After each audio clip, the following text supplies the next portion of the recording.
mujizat pertama kali ya bukan di tangannya hamba-hamba Tuhan yang hebat, nabi-nabi siapa, di tangannya pelayan-pelayan Tuhan ini.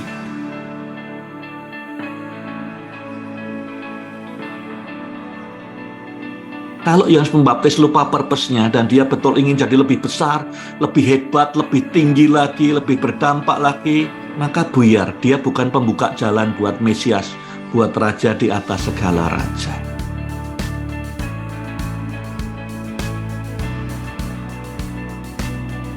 Hanya pemimpin yang punya passion yang luar biasa, itu attract kayak magnet pemimpin-pemimpin hebat lain yang akan jadi lebih hebat daripada dirinya. Itu Tuhan Yesus.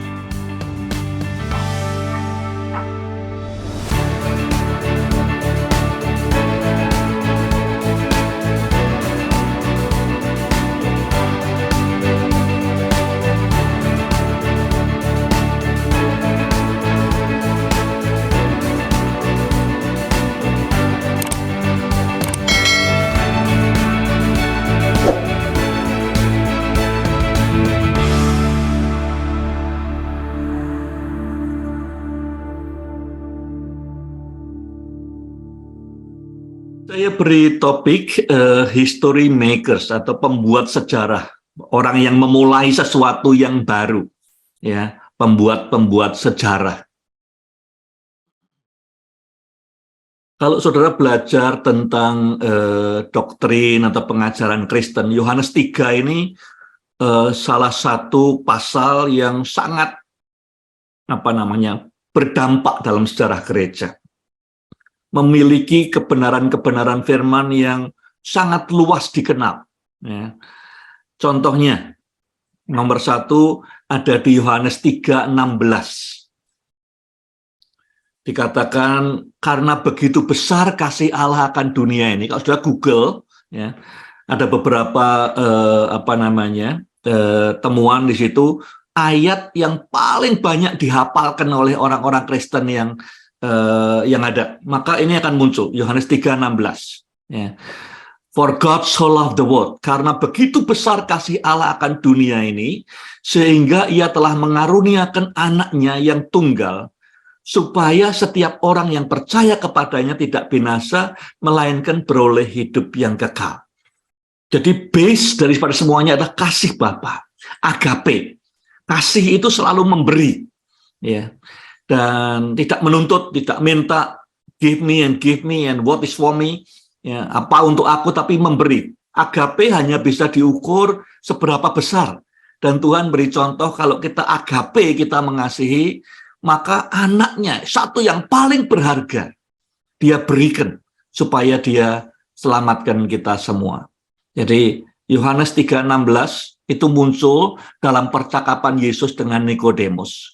Kalau Nikodemus malam itu tidak berani datang ke Tuhan Yesus, maka enggak tahu ini di mana ayat yang sangat penting ini.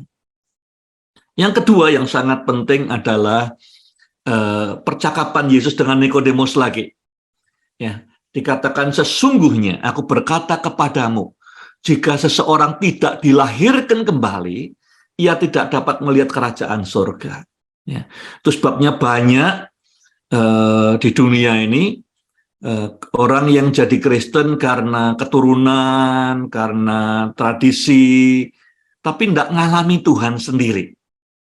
Jadi ayatnya yang ada tentang kelahiran baru di mana? Ya di sini. Ya. Tentang pentingnya, perlunya orang mengalami kenal Tuhan Yesus lahir baru, ayatnya di percakapan Yesus dengan Nikodemus. Jadi kelihatannya orang lihat apa sih pentingnya pasal 3? Penting karena lewat percakapan ini Yesus menyampaikan kebenaran di surga. Betapa hati Bapa itu mengasihi kita. Dalam sekali. Sampai apa yang paling berharga yang dia miliki, anaknya, dia korbankan. Dan yang kedua, kalau mau mengalami semuanya ini, perlu lahir baru. Perlu hubungan pribadi, perlu mengalami Tuhan sendiri.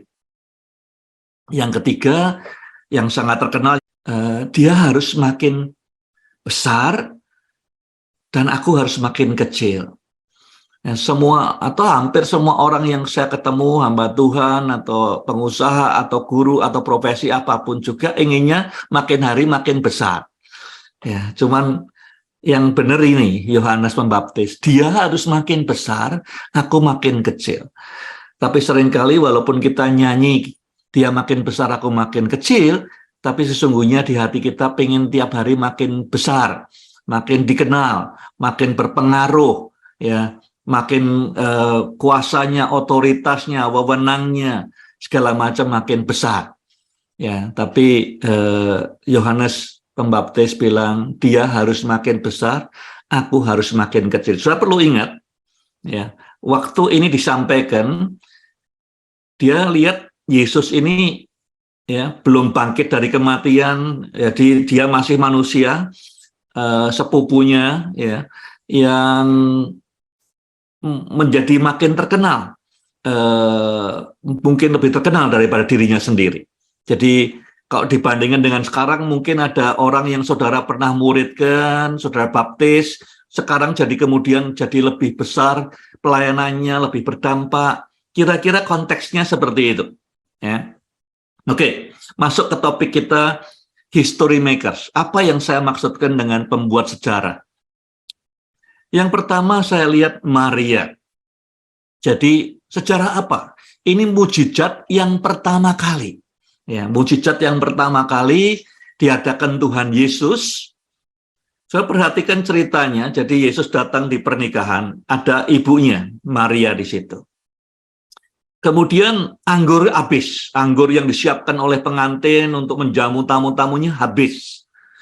Maria mungkin karena bantu-bantu di dapur, dia tahu anggurnya habis. Ya, kalau sudah pelajari tradisi pernikahan Yahudi, anggur sangat penting sekali peranannya. Ya, jadi kemudian dia datang ke Tuhan Yesus, dia bisikkan anggurnya habis. Yesus bilang kepada Maria, kepada ibunya, kenapa kamu kok libatkan aku? Waktuku belum tiba. Ya, waktunya belum tiba. Yesus bilang begitu. Kemudian Maria melangkah pergi, dilihat oleh Tuhan Yesus. Perginya kemana? Perginya menemui pelayan-pelayan. Ya. Pelayan ini melayani, yang lain di ruangan itu merayakan, yang lain pesta, menikmati makanan, minuman. Pelayan itu yang melayani. Kalau ada yang keliru, yang dimalai pelayannya, bukan tamunya, bukan pengantinnya. Kalau ada anggur sampai habis, kemudian yang keluar hanya teh, ya, atau air, yang kena, yang resiko untuk dipecat, kehilangan pekerjaannya dan segala macam, siapa? Pelayan-pelayan ini. Ya, mereka yang akan sengsara.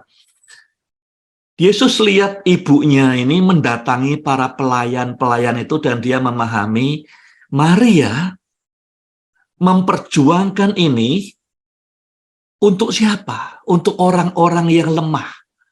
Maria mikirkan gimana nasibnya para pelayan ini. Dan menurut saya itu yang merubah hatinya Tuhan Yesus. Ya, sementara tadinya dia bilang belum waktunya. Ya. Nah, kalau sudah perhatikan, kenapa saya melihatnya begini? Kalau sudah lihat nanti dia setelah pelayan ini kemudian ngisi tempat airnya dengan air, menciduk, kemudian memberikan kepada pemimpin panitianya, ketua panitianya, dan diicipi jadi anggur yang enak. Pemimpin atau ketua panitia tidak ngerti dari mana asalnya. Dia pikir pengantinnya nyembunyikan yang enak anggurnya. Padahal itu bukan. Pengantinnya juga tidak tahu. Tidak ada orang lain tahu. Yang tahu hanya pelayan-pelayan ini. Ya, karena dia yang ngisi tadi tempat airnya dengan air, kemudian mencedok. Jadi mujizat ini dikerjakan Tuhan Yesus tidak hanya untuk menolong mereka supaya tidak dipecat, tidak didamprat, tetapi juga supaya mereka melihat, ya, mengalami sesuatu yang akan merubah hidup mereka sampai selama-lamanya. Jadi dalam mujizat yang pertama bukan Yesus tidak mencari ketenaran atau segala macam, dia memperhatikan ada kelompok orang-orang yang lemah, yang tertindas, yang terancam, untuk mereka lah mujizat ini. Karena mereka yang tahu, yang lain tidak tahu apa yang terjadi. Mereka dan kemudian murid-muridnya. Kenapa Yesus berubah? Karena dia lihat ada Maria yang hatinya peduli sekali kepada orang lemah.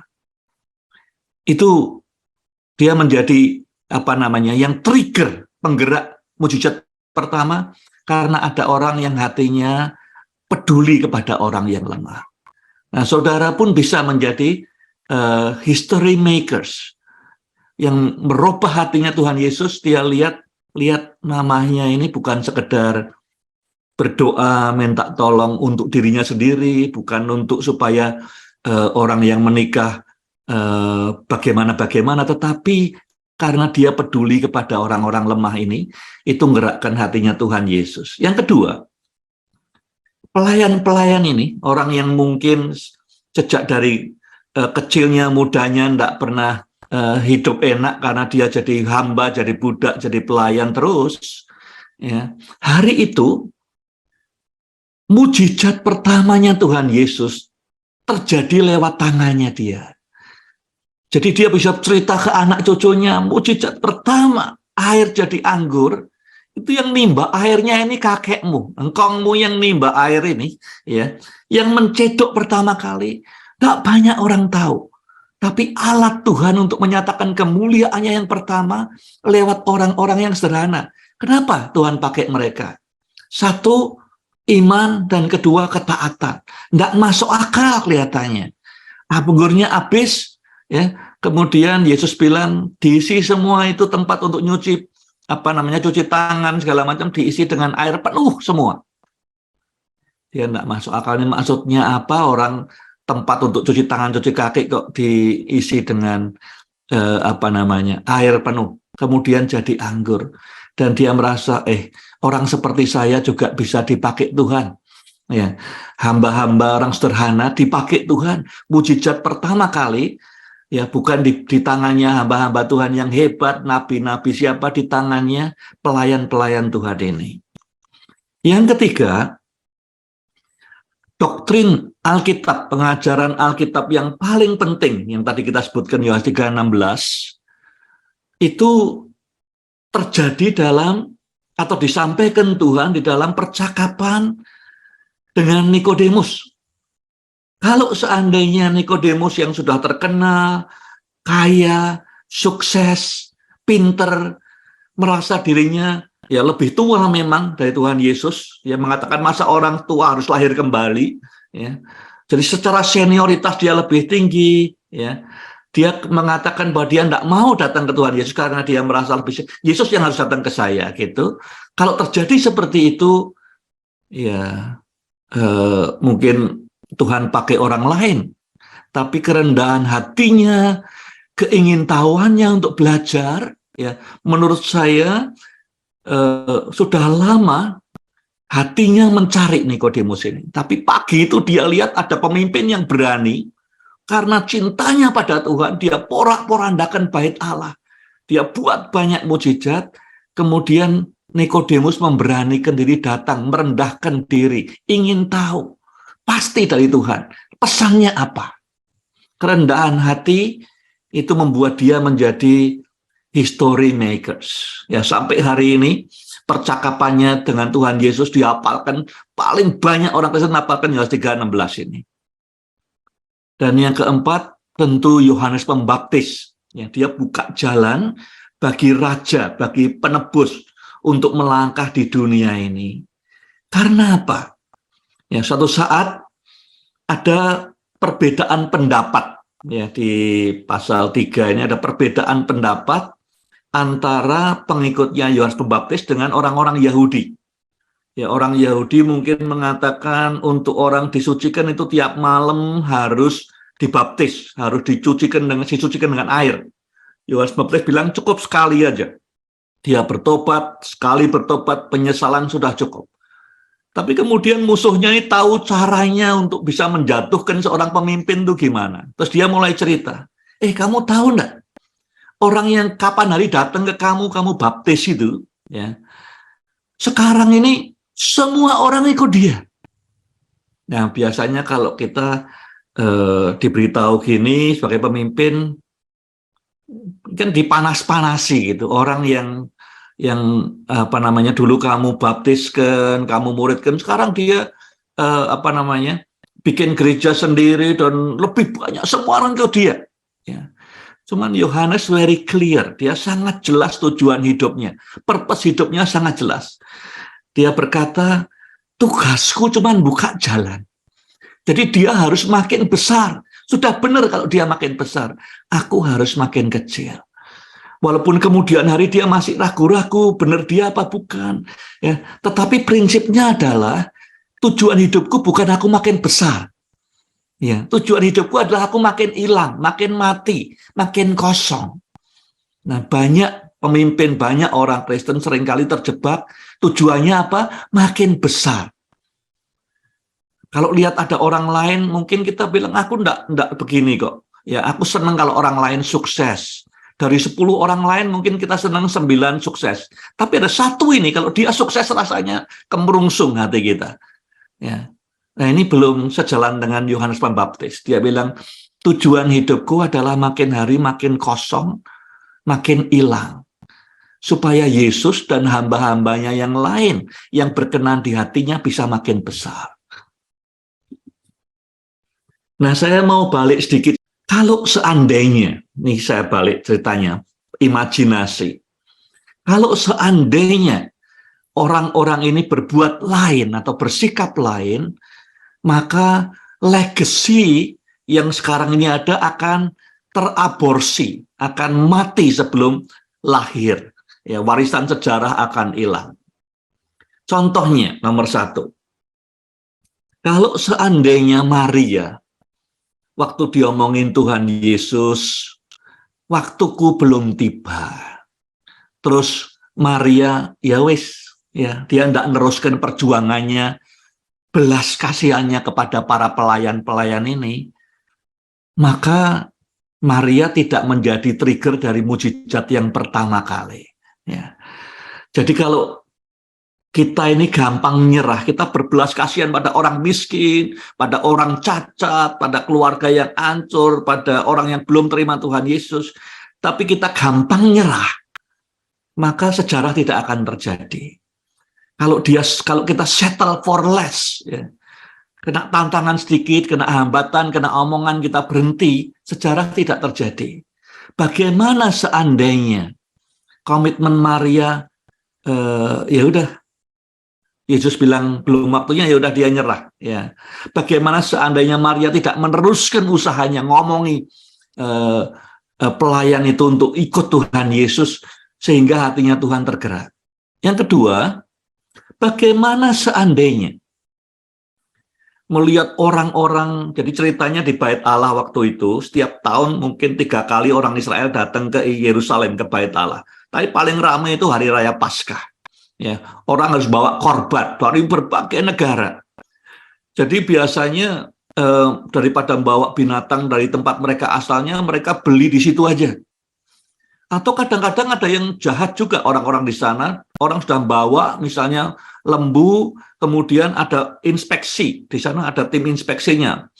Imam-imam lihat, oh ini cacat, padahal enggak cacat. Dibilang cacat supaya dia beli di situ. Ya. Kemudian para imam besar juga memberlakukan mata uang yang tersendiri di Bait Allah. Kalau mau beli di situ harus pakai mata uang mereka yang ada di Bait Allah. Nilai tukarnya itu menindas sekali. Jadi semua yang dikerjakan di sana bukan sekedar bisnis, tapi penindasan kepada pendatang, penindasan kepada orang yang lemah, yang miskin, harus beli binatang di situ, harganya luar biasa mahalnya. Tukar uang, ongkosnya tinggi sekali. Yesus tidak tahan. Bukan soal bisnisnya, tapi soal bagaimana memanfaatkan orang-orang yang mau menyembah Tuhan ditindas, dimanfaatkan untuk keuntungan pribadi. Dikatakan cintanya kepada rumah Allah, kepada hadirat Allah membuat Yesus bertindak. Dia buat cambuk, ya, kemudian diporak-porandakan semua. Dan menurut saya itulah yang membuat Nikodemus datang ke Yesus pada malam harinya. Dia sudah nunggu-nunggu, banyak pemimpin-pemimpin lain datang dan pergi di Bait Allah. Tapi yang satu ini, kobaran cintanya pada Tuhan luar biasa. Dan berani sekali dia porak-porandakan, padahal ini bisnisnya semua ini. Yang punya adalah imam-imam dan ahli-ahli Taurat. Ya, pemimpin-pemimpin punya saham di bisnis ini, kalau diporak-porandakan tentu mereka marah, tentu mereka ingin bunuh Yesus. Ya. Tapi Yesus tidak peduli. Karena apa? Karena kobaran cintanya pada Tuhan. Jadi kalau dia porak-porandakan bukan artinya orang tidak boleh jual di gereja, bukan itu masalahnya. Masalahnya ini orang-orang menindas orang miskin, memanfaatkan pelayanan untuk kepentingan sendiri. Ya. Yesus tidak tahan itu. Yang berikutnya, pride.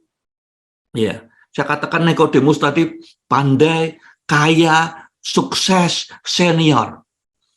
Kalau misalnya ketinggian hatinya, itu kedudukannya, kesenioritasnya, status sosialnya menghalangi dia untuk datang ke hamba Tuhan yang masih baru ini, Tuhan Yesus. Masih muda.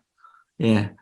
Tidak sesenior dia. Kalau misalnya kesombongannya menghalangi dia, maka Nikodemus tidak dipakai untuk menjadi pilar doktrin Kristen di Yohanes 3. Maka dia tidak mewariskan legasi apa-apa.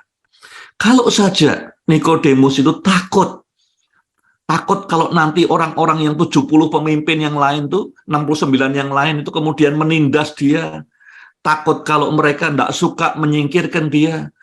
Kalau dia takut untuk ketemu Yesus malam itu, banyak orang berpikir Nikodemus ketemu Yesus malam karena takut, ya, tidak mau dilihat orang. Menurut saya bukan. Ya. Menurut saya dia pemimpin yang rendah hati. Ya, siang hari banyak orang ingin ketemu Tuhan Yesus, tanya ke Tuhan Yesus. Kalau dia mau gunakan kekuatan kekuasaannya, dia bisa aja tidak usah ngantri, ya, minta privilege ketemu langsung. Tapi dia nunggu sampai semua selesai, semua sudah istirahat, dia datang ke Tuhan Yesus. Tidak dikatakan diam-diam. Dia datang di malam hari, setelah semua orang dapat pelayanannya, dia datang, ya.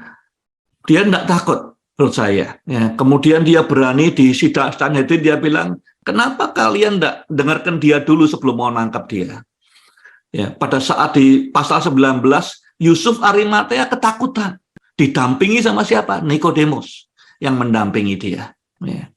Jadi kalau dia takut, misalnya malam itu tidak ketemu Tuhan Yesus, dia bukan pencetak sejarah. Yang terakhir tentang jealousy.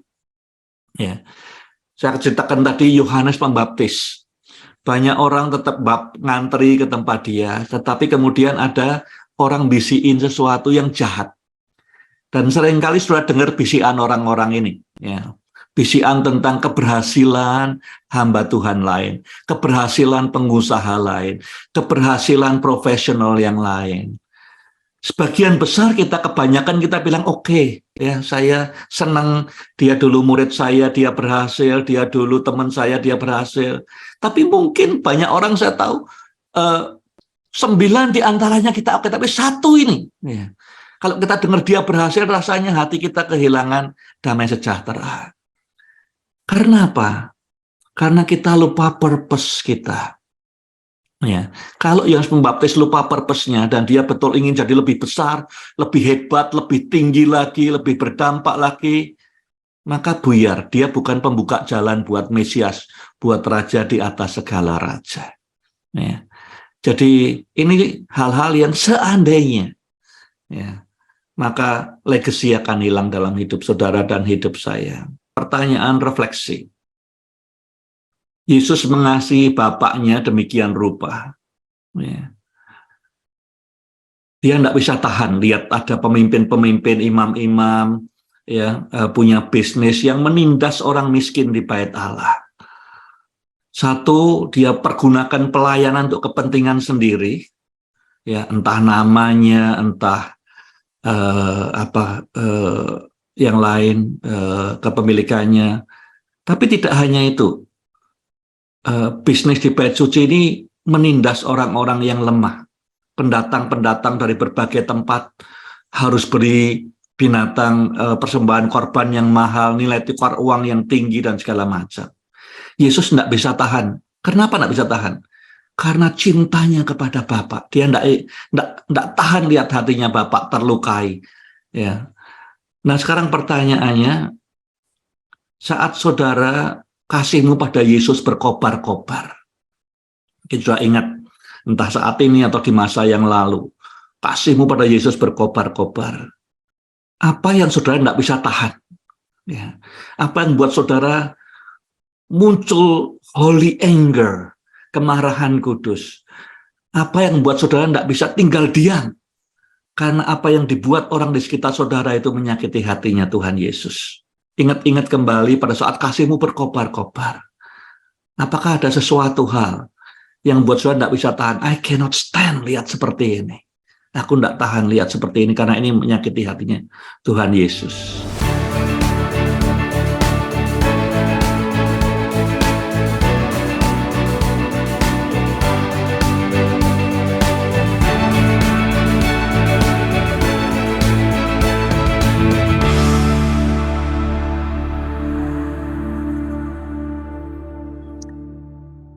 Di pasal 2 dikatakan cinta yang berkobar-kobar akan Tuhan, akan rumahmu, menghanguskan aku.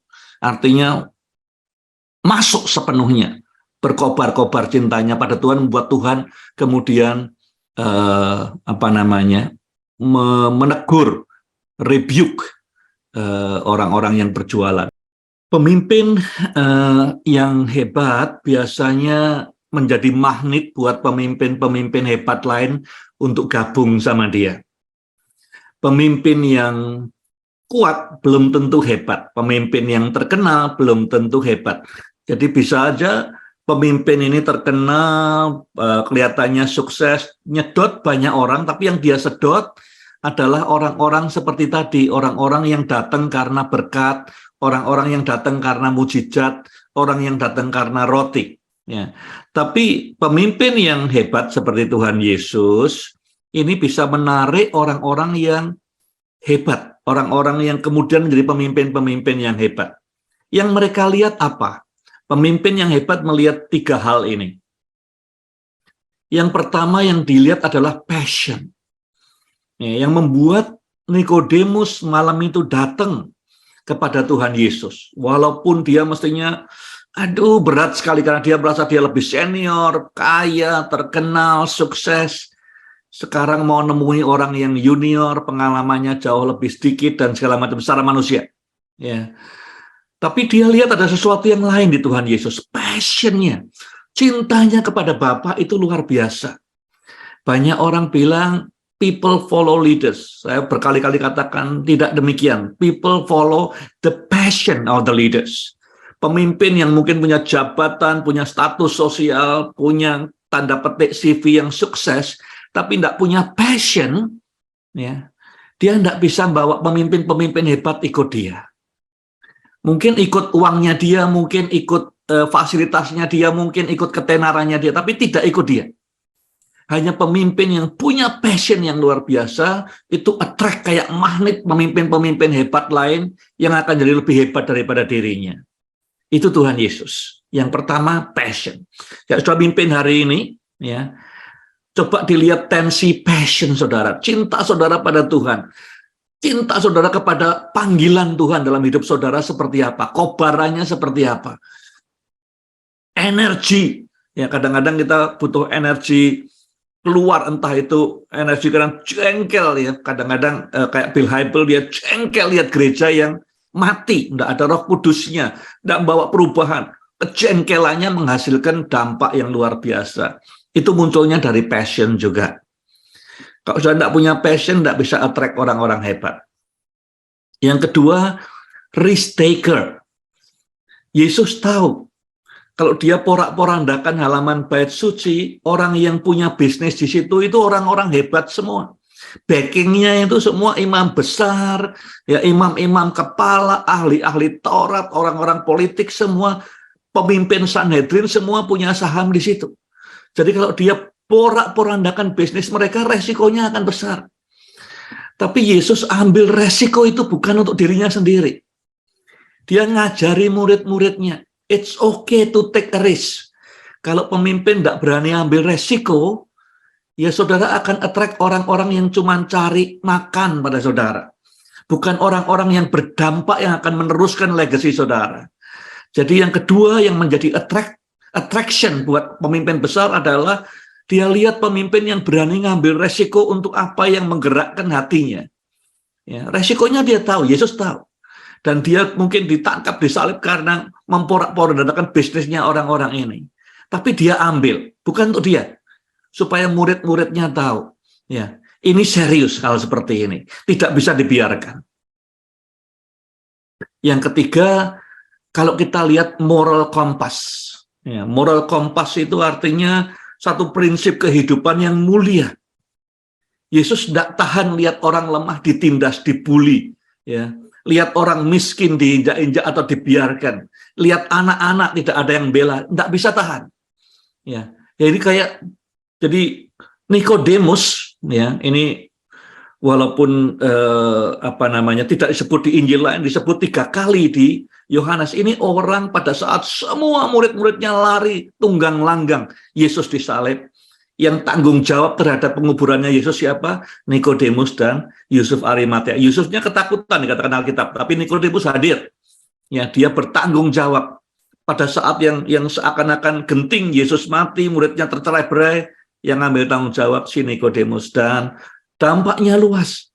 Kemudian Yohanes bilang awal mulanya ini orang tanggalkan semua keangkuhannya, tanggalkan semua pride-nya, ketakutannya. Dia datang ketemu Tuhan Yesus karena apa? Karena dia lihat ada pemimpin yang punya passion yang berkobar demikian rupa. Yang kedua, ada pemimpin yang ambil resiko, risk taker, bukan cari aman-amannya saja.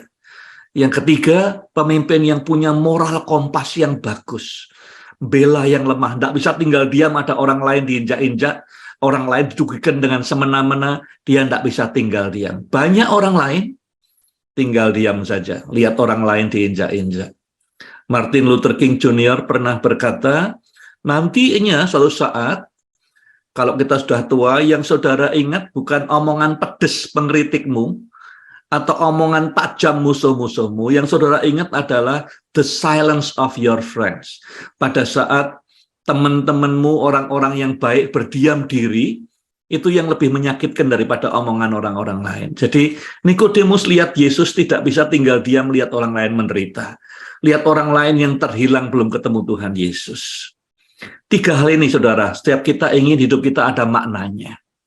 Dan kita akan makin bermakna kalau kita bisa empower orang-orang hebat untuk bisa mengasihi Tuhan, untuk bisa lebih berdampak untuk Tuhan melalui hidup kita. Kalau sudah mau attract pemimpin-pemimpin hebat, bukan hanya followers, bukan aja penggembira, pemimpin-pemimpin hebat, passion, risk taker, dan moral kompas hidup saudara.